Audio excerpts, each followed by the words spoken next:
Elecam est tenu de publier 8 jours avant le scrutin les bureaux de vote. Est-ce qu'elle le fait? C'est la loi. Pas le RDPC. Mais on essaie de dire, vous ne le décrivez pas.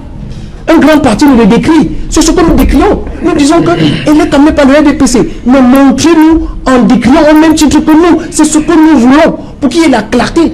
Elecam est tenu d'avoir la liste des scrutateurs 6 jours avant.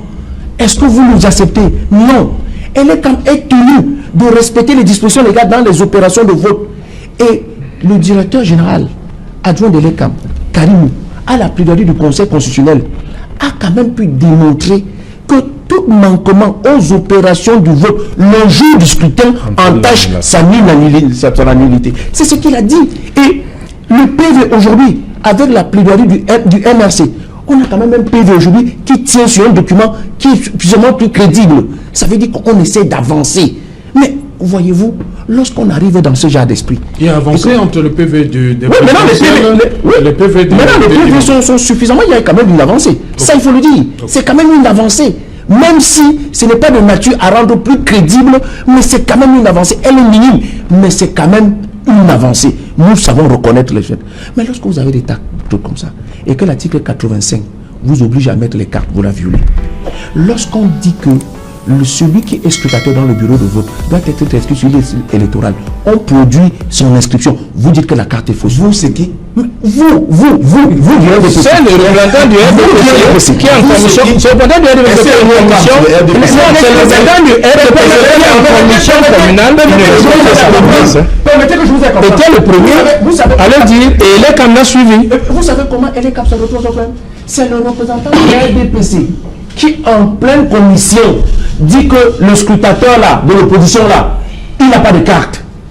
Et Elecam prend ça en compte. Et lorsqu'on lui produit la carte, il annule les résultats. On lui produit la carte, même en séance, il a dit, voilà la carte. Il dit non, il annule. Vous voulez qu'on fasse quoi, mes amis du RDPC? Quand même, soyez quand même revenus sur terre. Et vous savez pourquoi vous avez essayé les gens de ce truc-là?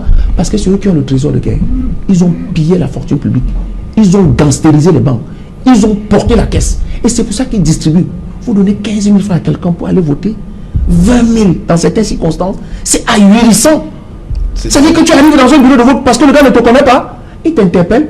Il te dit, Mola, viens. Il y a une situation. Mola, c'est pas possible. Et parce que tu ressors avec...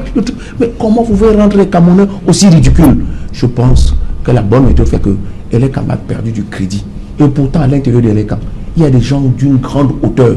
Je suis surpris qu'ils sont silencieux. C'est ça qui m'étonne. Parce qu'il y avait des gens à l'intérieur de cette organisation, de cette institution-là, des gens qui ont quand même beaucoup de la hauteur et beaucoup d'appréciation. Je suis surpris aujourd'hui qu'ils sont subitement silencieux. Ils sont silencieux. Pourquoi?